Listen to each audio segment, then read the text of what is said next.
Hey guys, it's Raven Azar coming at you again for another video, another deck tech that I got going on today for my Commander Boxing League. So today we're going to be going over some partners here that I got.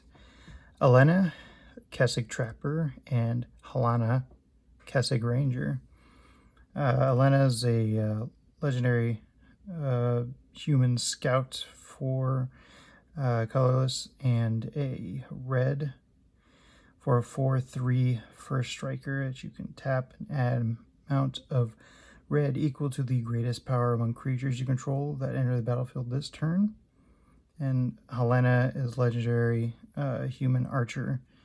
That's 3 colorless and a green to play.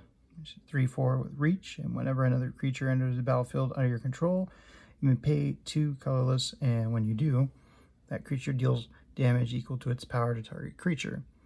So we got going on here for these two, running red and green colors. You have creatures entering the battlefield with a greater amount of power that you're able to utilize both the additional mana from Alena and then the damage from Halana. So I got a deck here that I was able to play. It was fun. It worked out great. And I'll go ahead and share that with you. So I got the two ladies. They hang out over here. I'll start out with Ramp really quick. So some of these cards you've probably seen already since I've been doing a few videos. So I got Finehorn Elves, Everflowing Chalice, Mana Crypt, Arcane Signet, and Thought Vessel as my Dork and Rocks. And then for some additional land, either placing on the battlefield or additional lands to be able to be played, we've got Farhaven Elf, which is always good, Furlid, Burnish Heart, 3 visits. We got Reshape the Earth, which, like I've said before, play this, you're probably going to end up winning the game. Explorations, letting me play additional land on each of my turns. That's really good. And then, of course, Ordeal of Nylea. This right here is my additional mana base, and it works out pretty good. All right.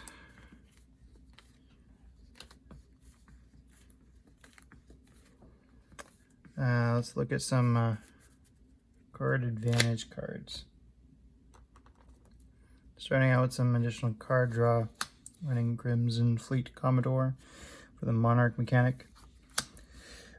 Also Donglad Regent. If you notice, some of these creatures also have higher power. That plays a part in the Alena Halana combo. So these guys give me the Monarch, but in addition to Donglad Regent also does ridiculousness where all my permanents have hexproof, so that's pretty darn good. Hunter's Insight. That's a gross card. Court of Ire, running it so I can get the Monarch mechanic, draw more cards. But also plays a part in with already the synergy of the deck, where at the beginning of my upkeep, I'm dealing 2 damage to any target, and then if I happen to be the Monarch, it's 7 damage to any target. So that's pretty good. Missed that. That's for later. And of course, Alvenwald Mysteries. That's it's pretty good. Get those clue tokens that you can go ahead and utilize for draw purposes. Because I mean, I'm running a lot of creatures, so it's likely they're going to be dying. And then, of course, I get to create little human soldiers once I've used up my clues. So that's pretty good. Also for like tutoring, essentially, got Fierce Empath, so good. Elvish Aberration. Now you can use it for its mana ability if you really want to. For the most part, when I'm using this guy, it's for the forest cycling, but you know, it's versatile, so you can use it for, you know, other things. If I need like a 4 or 5, or you know, if I need something that's going to help me tap for mana, I got options. So also running Pilgrim's Eye and Expedition Map. Mana and card advantage. Those are the beginning steps of winning you the game. Another thing that's pretty important in winning the game is getting rid of your opponent's stuff. So I got some spot removal here, but like if you notice, you've got ramp and spot removal essentially if you're just running a ton of creature in this deck, so it's pretty good.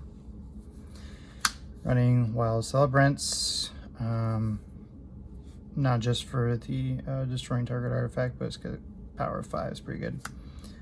Aniak Survivalist, running this guy, get rid of enchantment or artifact or enchantment that an opponent controls. Of course, Rex Sage, Conclave Naturalist, and Meteor Golem, so I can just get rid of whatever. So, pretty good. To go in along with the dealing damage, I'm also running Soul's Fire, Ancient Animus, Clear Shot, and Burning Anger, in case I just happen to have something out on the field that's pretty good that I don't necessarily want to attack with. I can enchant it with the Burning Anger, and I just like eat people's items or eat people's creatures, so pretty good. Got some semi-board wipes here with Monstrous Onslaught. It's okay. I got another board wipe I'll show you later, other than Nero's Disc, but I show you this all the time. But running this right now, just so I have something as far as an option goes. It's okay. It's just situational because you really need a creature on the field in order to play it. And I know that I'm running some fighting and you know, burning abilities that require creatures as well, but the deck is designed to go with that. It's just with Monstrous Onslaught, you know, sometimes I need like an actual board wipe, and something like this guy right here is much better. But you know, at this moment, beggars can't be choosers, so I got to utilize what it is that I've got. All right, so along with ramp and card draw, you do need spot removal. Getting rid of your opponent's stuff, that pretty much takes care of everything that you need as far as essentials in the game. But a basic mechanic that I think I've been shying away from recently that seemed to work out pretty all right with this deck, because I won the last game that I played with it, is don't forget the basic mechanic of just like combat, where your creatures are designed to just flat out attack, and they can, if they can like get the advantage in combat, you'll get rid of your opponent's items through that. And sometimes I always forget about that. So this is a combat heavy deck, so let's do it. Toya Bearclaw is a legendary creature, human warrior, 2/2, 1 colorless, and a red and a green to play. Whenever Toya Bearclaw attacks, it gets +X until end of turn, where X is the greatest power among other creatures you control. So like she gets pretty big actually, so it's pretty good. So you got Frenzied Cellbrute. These guys are all going to be my beaters, so like if we're doing combat, that's what we're doing in this area. So Frenzied Cellbrute's good. 5/4 Orc Warrior for 4 and a red. It has haste, and then it grants all creatures the ability to attack your opponents and planeswalkers your opponents control as though they had haste. So you give pseudo haste to everything as long as it's not attacking you, so that's pretty good. Boarding Party, running it for the power. You got the haste and the cascade on there. It's pretty alright. Rip Scale Predator. This guy was pretty good. He's 4 colorless and double red to play. 6/5 dinosaur with menace. Pretty alright. Running Drago the Shipwrecker. Not really going to utilize the ability for the most part to cheat him out, but the fact that he's got 7 power is awesome, and he's got trample built in, so that's pretty good. Byways Blob. I'm pretty sure I've talked about this before in the past, but just to reiterate, this guy is ridiculous. 2 colorless, double green, 0/0 ooze. He says oozes you control get +1/+1. At the beginning of your upkeep, if you control a commander, create a copy or create a token that's a copy of Byways Blob. This is so good in this deck because he'll just keep creating more oozes, and eventually they're going to be worth the 2 to spend when they EDB, and the damage can just like wipe away everything. And then you got all these guys who are just like ready to eat people. So Byways Blob, really good in this deck. Silverback Shaman's good. Fin-clad Fugitives. It's an Elf Salamander Rogue. Five colorless and a green to play. 7/4. Fin-clad Fugitives can't be blocked by creatures with power 2 or less, so that is really good. And it has the Encore for 4 colorless and a green. So in this deck, this guy's good. Scaled Behemoth. Love that hexproof. Annoyed Altasaur. I was able to play this in my last game and brought something else out with it. So Cascade has some value in here, and I think I take it for granted sometimes. So I was able to utilize Cascade more so in the last game that I played with this deck and realized exactly how strong it truly is. Sifter Worm's really good. Get that healing ability in there.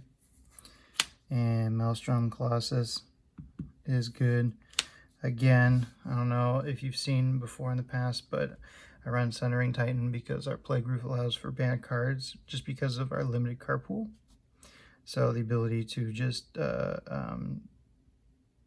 choose any land of each basic land type and destroy those lands with the EDB and the exiting ability. That's so good. And Phyrexian Triniform, which helps you win games if you're able to get the Encore off. So good stuff here. These guys help me win through the abilities here and just straight up battle. So beautiful stuff. This deck was a lot of fun to play. If you guys are looking to build something like this, I'd suggest definitely trying it out because it's pretty fun. Some other guys that I got here are just some other abilities that are useful that I felt like I needed just to make sure that the game would go in the way that I'm trying to shoot for. So I got a Blade Griff prototype in order to just take out any items that I kind of really need to push to get rid of. Regrowth to get something back that I've kind of lost in the past. Armory of Iroas. Just the value of being able to continuously get that +1/+1 counter is pretty good. Lightning Greaves, always good. Rage Reflection. If you get this out on the field with a bunch of creatures, you're probably just going to win the game. Coastline Marauders. This guy can easily sneak in and win in the game with his ability to just hit them depending on how many lands that they have. That's pretty good. It's got Encore. Cogwork Assembler, I use this guy to essentially help me just to utilize the Sundering Titan for the most part anyways. He's 3 colorless and he's a 2/3 artifact creature, assembly worker. You pay 7 to create a token that's a copy of target artifact, and token gains haste, exile at the beginning of the next end step. So use this to copy Sundering Titan and just win the game essentially. And then Kamal's will play this if you get like late game, got a lot of lands out on the field and nobody really has anything else because you've been kind of like eating it all up. Play this, win the game. Get your lands to become 1/1 elemental creatures with vigilance, indestructible, and haste, and they're still lands, but they're going to go in and clean up. So it's pretty good. All right. Lands from running, other than the basic lands that I run. Let's see.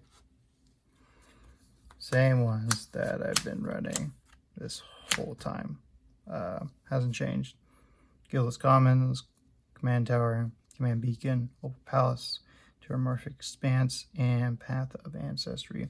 I've had other lands that I've kind of acquired. I think it was through Masters 25, but there weren't anything that was like incredibly like, you know, like game changing. So I haven't really thrown them in here, but I still use these guys. Now, for the Feast de la Resistance, I got the cards that I got from the set that I opened up, which was Rise of the Eldrazi. I was very happy to do that. So what I ended up taking from there to throw in this deck, I grabbed my Kargan Dragon Lord. He's pretty good. He's double red to play. He's a creature human warrior.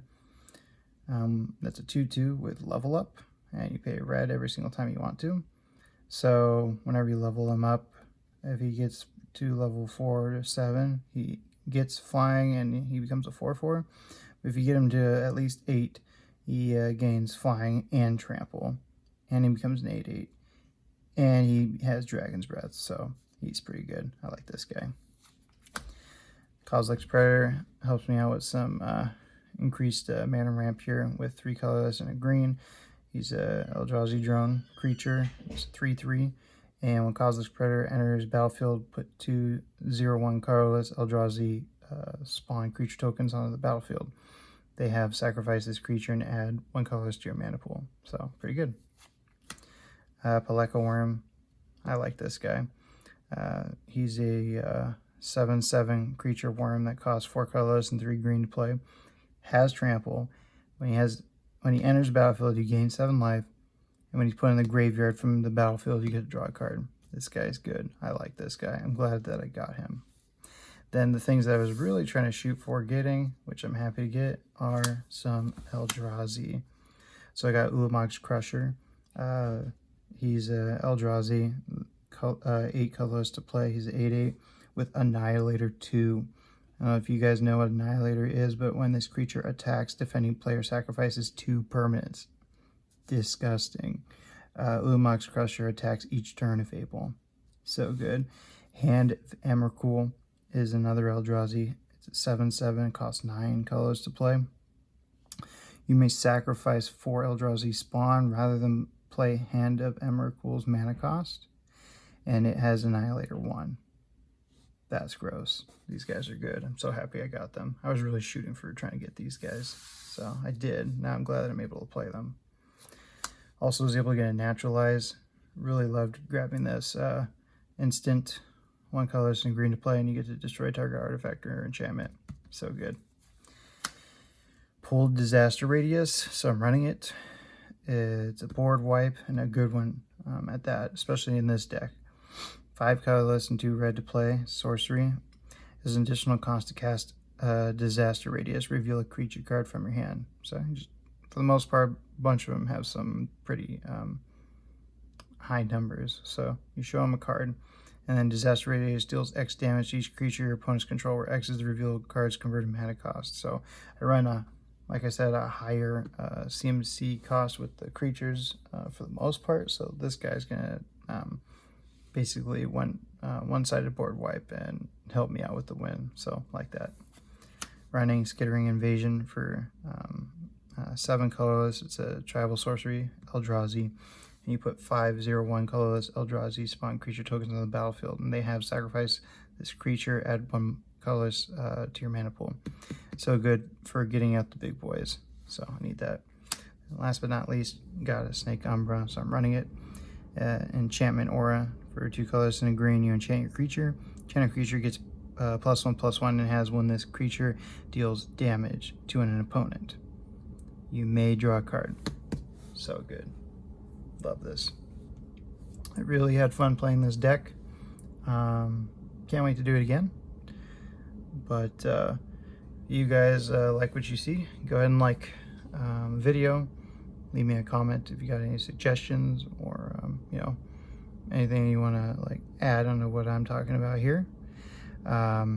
Also, if you got like any suggestions on any commanders that or decks that I could build in the future with the pool that I have, I may consider doing another video where you just see what legendary creatures I have available. I was thinking about doing something like that.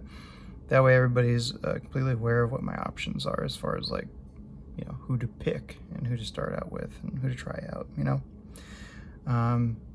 Subscribe if you like the channel. If you like this content, let me know. Thank you guys very much. Really appreciate it. Hope you have a good day.